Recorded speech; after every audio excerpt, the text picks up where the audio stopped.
তারপরে তিনি নজর করে দেখলেন আরশ দেখা যায়, কুরসি দেখা যায়। তারপরে নজর করে সাইয়েদনা মুসা আলাইহিস সালাম দেখলেন আল্লাহর 70,000 নূরের পর্দা দেখা যায়। 70,000 নূরের পর্দা দেখা যায়।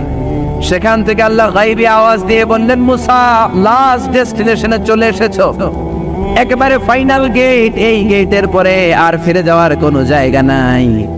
শেষবারের মতো জিজ্ঞেস করি, খেলা কি চলবে নাকি থামিয়ে দেব?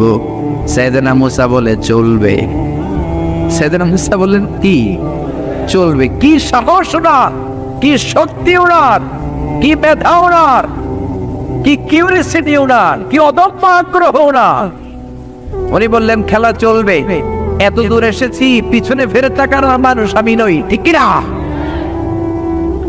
আল্লাহ বললেন, মুসা তাহলে ঠিক আছে, খেলা শুরু হয়ে যাবে, একটু শক্ত হয়ে দাঁড়াও। সুবহানাল্লাহ পড়ে।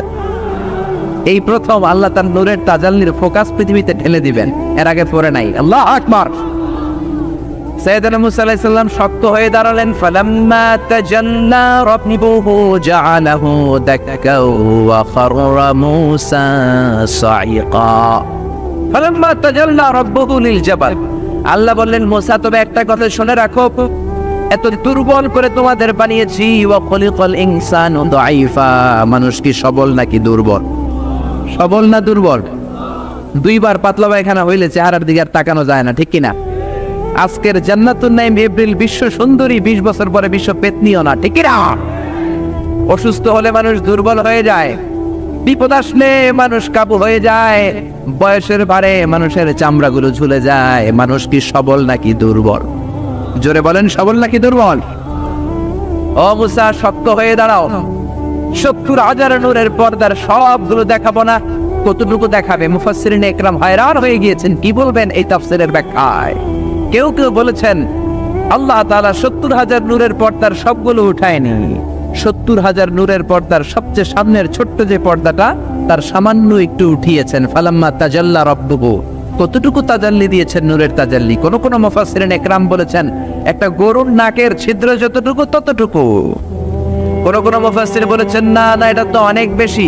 মিসলা উনমুলাতিল খানসার, এই আঙ্গুলটার নাম হচ্ছে খানসার। কি নাম? এটার নাম ইবহাম, এটার নাম সাব্বাবা, এটা বুস্তা, এটা বিংসার, এটা ফিংসার। বলেন ইবহাম, কথা বলে না। ইবহাম, সাব্বাবা, বুস্তা, বিংসার, খানসার, এই 5টা হাতের আঙ্গুলের আরবি নাম শিখে গেলেন। এই যে মিসলা উনমুলাতিল খানসার, ছোট্ট আঙ্গুলের সামনে যতটুকু জায়গা, এতটুকু জায়গা আল্লাহ প্রথম পর্দাটার ফোকাস দিয়েছেন। কেউ কেউ বলে না এত বেশি নয়, একটা সুইয়ের পেছনে সুতা ঢুকানোর জন্য যতটুকু জায়গা দরকার ততটুকু নূরের ফোকাস দিয়েছে। ফালাম্মা তাজাল্লা রাব্বুহু জাআলাহু দাক্কাও ওয়া খাররা মুসা সাইকা। আল্লাহ বললেন, মুসা তোমাকে দুর্বল করে বানিয়েছি, তোমার উপরে যদি নূরের ফোকাস দেই তোমারে খুঁজে পাওয়া যাবে। আমি দেব তুর পাহাড়ের উপর। কিসের উপর? জোরে বলেন, কিসের উপর? এই তুর পাহাড়ের উপরে আমি উঠেছি 2 বার। ফেরাউনের লাশটাকে দেখেছি আমি একবার, পুরো লাশটাকে আল্লাহ শুটকি বানিয়ে রেখেছেন। শুটকি, এরকম টেবিলের উপর শোয়া শুটকি। মিশরের জাতীয় জাদুঘর হচ্ছে মিশরের রাজধানী কায়রোতে, ন্যাশনাল মিউজিয়াম। ওখানে every year huge amount of tourist from Europe and America, they come in order to see this ancient and historical dead body. এই ঐতিহাসিক ডেড বডিটা দেখার জন্য হাজার হাজার ইউরোপিয়ানরা আসে। এই মিউজিয়ামে জাদুঘরে ঢুকতে লাগে 100 পাউন্ড, আর এই লাশের ঘরে ঢুকতে আরো 100 পাউন্ড, মোট 500 পাউন্ড। গোটা বিশ্বের মানুষ আসে টাকা খরচ করে, আর এই জাহান্নামের নরকীটটাকে দেখে যায়, ঠিক কিনা? আমি দেখেছি ফ্রি, কোনো টাকা লাগে না, যেহেতু আল আজহারের কার্ড ছিল, ফ্রিতে ঢুকেছি। 2nd ফ্লোরে রয়্যাল মমিস চেম্বারের ভিতরে স্পেশাল সিকিউরিটি গার্ড দিয়ে আলো আধারের আবছা আবছা একটা অন্ধকার রুমের ভিতরে তার লাশটা রাখা। ফেরাউনের লাশ। কার লাশ? তার লাশ ছাড়াও আরো অনেকগুলো লাশ সেখানে আছে, কিন্তু বাকিগুলো রাখতে -35 থেকে 40 ডিগ্রি নন ফ্রস্ট। যারা বুঝেন, যারা ফ্রিজ ইউজ করেন, কিছু আছে নন ফ্রস্ট, শুধু বরফ হবে, যে জিনিসটা মাছ রাখলে মাছটা বরফ হবে কিন্তু আশেপাশে আইস জমবে না, এটার বলে non frost. Minus non frost 35 to 40 degree সেলসিয়াসে অন্য লাশগুলো রাখতে হয়, কিন্তু ফেরাউনের লাশটা -0 ডিগ্রিতেই কিয়ামত পর্যন্ত সঠিক এবং শুদ্ধ এবং চমৎকার থেকে যাবে। চিল্লায় বলেন আল্লাহু আকবার।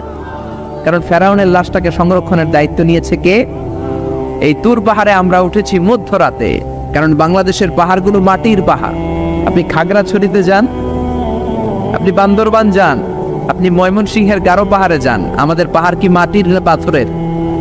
আর সৌদি আরব মিশরের পাহাড়গুলো কি মাটির না পাথরের? পাথরের। পাথরের পাহাড়ে যখন সানশাইন, সূর্যের আলো লাগে, 2-3 ঘন্টায় সূর্যের তাপে পাথরগুলো গরম হয়ে যায়। এজন্য আমরা মাঝ রাতে উঠলাম, 120 জন। আমরাও যাচ্ছি, ইহুদিরাও যাচ্ছে, খ্রিস্টানরাও যাচ্ছে। মিশরে যাওয়ার আগে আমি জিউস কমিউনিটি দেখি নাই, ইহুদি দেখি নাই, ওই প্রথম ইহুদি দেখলাম। একসাথে উঠলাম। আমার জীবনে এত কষ্ট আমি এর আগে করি নাই, যে কষ্ট আমার হয়েছিল তুর পাহাড়ে উঠতে। ব্যাকপ্যাক ছিল, ব্যাকপ্যাক, প্রত্যেকের পিঠে একটা করে ব্যাগ, সেখানে ড্রিঙ্কস ছিল, পানি ছিল, টিস্যু ছিল, এগুলো নিয়ে আমরা উঠলাম। উঠতে উঠতে ফজরের সময় হয়ে গেল। দেখলাম সেই জায়গাটা, যেই জায়গায় আল্লাহ নূরের তাজাল্লি দিয়ে ওনার প্রিয় নবী মুসা আলাইহিস সালামকে বেহুশ করে পাহাড়ের উপরে ফ্ল্যাট করে ফেলে দিয়েছিলেন। চিল্লায় পড়েন আল্লাহু আকবার।